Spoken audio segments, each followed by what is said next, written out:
Mesdames et messieurs, le Sénégal peut-il remporter la prochaine Coupe d'Afrique des Nations? C'est l'objectif de cette vidéo. Dans cette vidéo, nous allons bien sûr parler d'un aspect très important qui est cet renouvellement générationnel du côté bien sûr des Lions de la Teranga. Mesdames et messieurs, si vous tombez sur la première fois de cette vidéo, n'oubliez surtout pas de cliquer sur la cloche notificatoire pour ne manquer aucune de mes prochaines vidéos. On commence directement cette vidéo, bien sûr, du côté bien sûr de cet aspect, comme je l'ai dit, le Sénégal, pour qu'il remporte cette compétition, il faut qu'il fasse.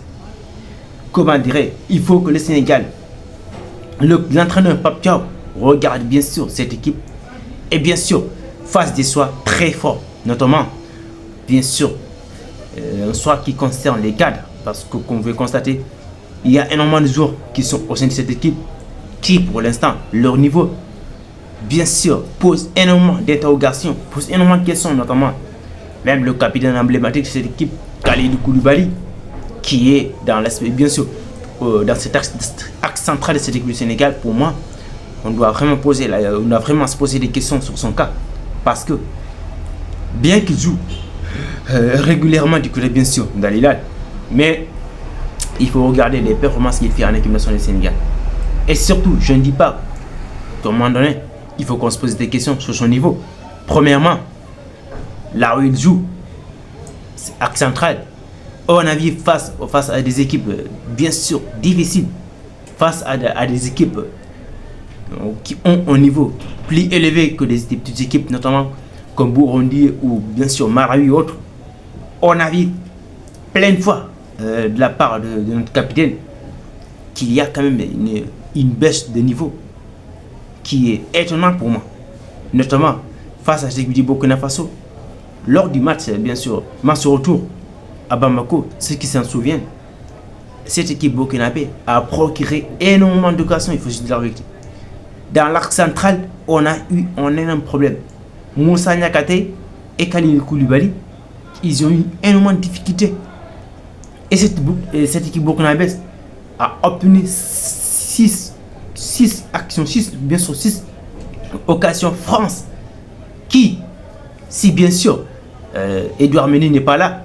Bon, si je dis, vous allez peut-être me dire que ouais, Edouard Mendy il est là parce que c'est son rôle. Mais à un moment, il faut regarder. Le gardien a ses rôles. Mais parfois, la sens ne pourra pas nous sourire à tout moment. Edouard Mendy a stoppé énormément d'occasions. A fait un match de très très haut niveau. Une performance colossale lors de ces matchs face à cette équipe bien sûr du Burkina Faso. Et ce qui est pire dans tout ça, c'est qu'on a joué face à une équipe du Burkina Faso qui n'a même pas tous ces éléments en son sein. Parce qu'on a vu, il y a eu beaucoup d'absents. Même leur meilleur joueur Dango Ouattara, actuellement, n'était même pas là ce jour-là. Malgré tout, on a concédé énormément d'occasions de la part de cette équipe burkinabé. Et c'est précisément, bien sûr, ce que je veux dire, comme vous faire comprendre, c'est dans ce niveau, c'est au niveau de cet axe central du Sénégal, on a quand même des difficultés. Une équipe du Sénégal qui a du mal à s'organiser sur le plan défensif. On a vu énormément d'actions litigieuses de la part de notre capitaine, Kalidou Koulibaly. Il s'est fait bouffer à maintes reprises par les attaquants, bien sûr, burkinabés, Lassana Traoré. Et c'est pas le seul. Niakate aussi, même sur lui, il n'est pas aussi plus âgé que ça. Mais il y a quand même des limites de sa part lui aussi. Cet axe central du Sénégal, ce n'est pas une axe qui pour moi, le Sénégal peut compter pour aller loin dans cette prochaine Coupe d'Afrique des Nations. Parce que c'est un axe qui pour moi ne me rassure pas du tout. N'a aucune certitude, n'a aucune sérénité. Je vous le dis, cette équipe du Sénégal pour qu'il prétende aller loin, je dis même loin, je ne parle même pas du trophée, mais loin de cette prochaine compétition, la Coupe d'Afrique des Nations, il va falloir qu'il fasse des remises en question au niveau bien sûr de l'axe central. Il faut qu'on fasse des choix très forts.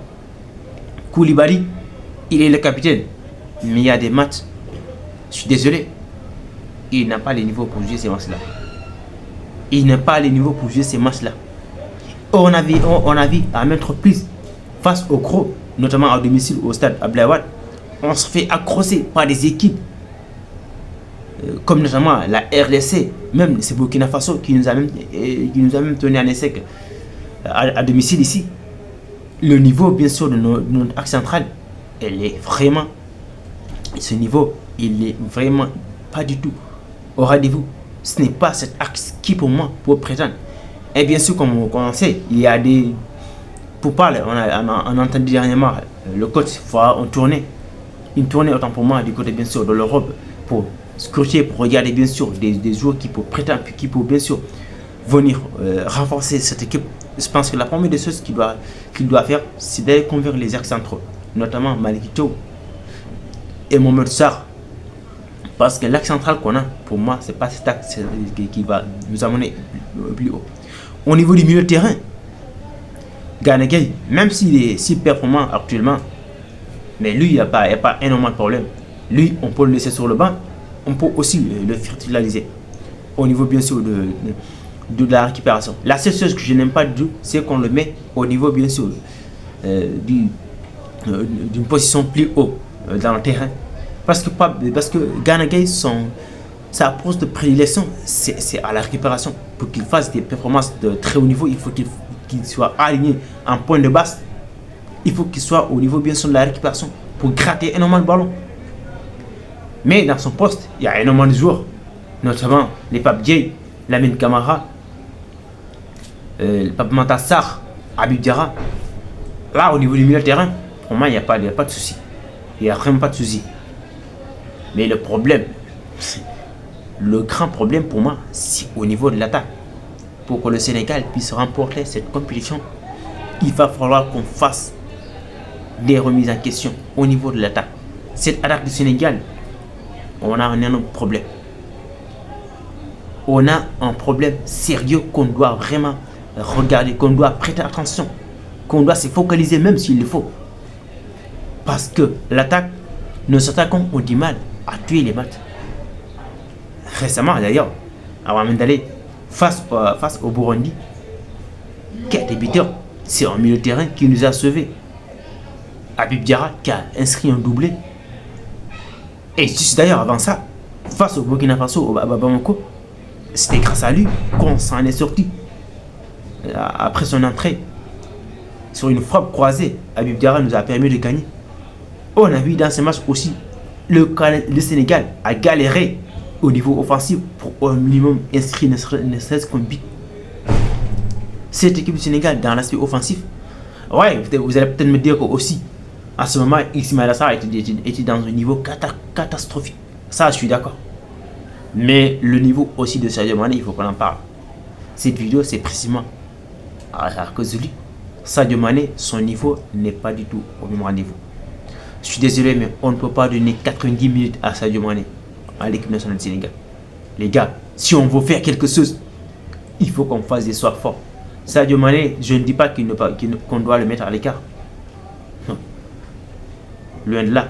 Mais qu'il entre, bien sûr, qu'il joue au minimum 60 minutes, qu'on le fait sortir ou on le fait entrer. Mais Sadio Mané ne peut pas jouer 90 minutes sur 90. Parce que cette équipe du Sénégal, on a des difficultés offensives. D'ailleurs, bien sûr, Nicolas Jackson, on connaît celui que bien sûr le coach Papteur préfère à l'utiliser en maintes reprises. Mais Jackson a énormément de difficultés. Il va falloir, à un moment donné, il va falloir qu'il soit bien sûr sérieux dans ce qu'il fait. Pas Nicolas Jackson, parce que c'est ce qu'il produit à Chelsea. Je suis désolé, mais c'est pas le même rendement qu'il nous apporte. Vous allez peut-être me dire que oui, un club et la sélection c'est différent. Je suis d'accord. Mais le rendement de Nicolas Jackson, il faut qu'on en parle. Jackson doit être sérieux dans ce qu'il fait à l'équipe nationale du Sénégal. Parce que pour qu'il s'impose, il va falloir qu'il soit lucide au niveau de vie. Parce qu'en équipe nationale, on ne peut pas te donner autant de temps qu'il faut. D'ailleurs, tous les matchs sont faits pour gagner en équipe nationale du Sénégal. Parce qu'on ne vient pas jouer. Notamment une compétition, chaque match, c'est une victoire qu'on vise. C'est une victoire que vous devez avoir pour bien sûr espérer aller plus loin. Donc Nicolas Jackson, en point de l'attaque, il faut qu'il fasse des efforts. Il faut qu'il fasse des efforts. Et Boulaye Dia, pour moi, si je dis, vous allez me dire, mais pour moi, mon choix, c'est Boulaye Dia. J'aime Jackson, parce que, à un moment donné, je suis dubitatif entre ces deux. Mais pour moi, Jackson, il n'est pas le titulaire indiscutable de cette équipe du Sénégal pour l'instant. Parce qu'il ne le mérite pas. Il a beau jouer dans un grand club de haut niveau, mais s'il ne le démontre pas au niveau bien sûr du terrain au sein de cette équipe, on ne peut pas quand même lui faire confiance à 100%. Et contrairement à Boulaye Dia, à savoir qu'il entre dernièrement, il marque des buts. C'est pourquoi j'ai dit, il doit y avoir une distribution des cartes, précisément ce que je veux dire, entre les joueurs, au sein de cette équipe. Aucun joueur ne doit pas avoir une place de titularisation, les gars.